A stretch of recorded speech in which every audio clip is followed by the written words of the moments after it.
একটি দল বলছেন, আজকে দেখলাম খবরে, যে আমরা সংস্কার সব মানি, সুতরাং আমরা চার্টারে সাইন করে ফেলবো, কোনো অসুবিধা নাই।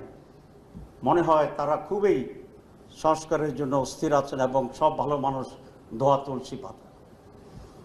তার বক্তব্যটা হচ্ছে এরকম, আমরা ছোটবেলা থেকে যেটা শুনেছি, আমি সালিশ মানি, তাল গাছ আমার ভাগে থাকতে হবে।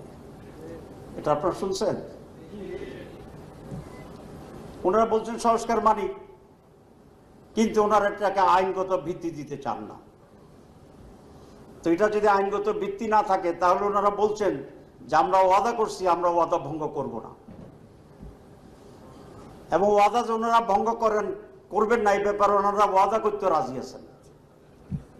মানে সব ওয়াদার ভিতরে থাকবে, প্রতিশ্রুতির ভিতরে থাকবে, মানির ভিতরে থাকবে, কিন্তু এটা কার্যকর করার জন্য যে আইনি ভিত্তি লাগবে, এটা তো ওনারা রাজি নেই। ওনারা মনে করে বাংলাদেশের মানুষকে এরকম একটা কথা মেসেজে টেলিভিশনে বলে দিতে পারলেই মানুষ এটা মেনে যাবে।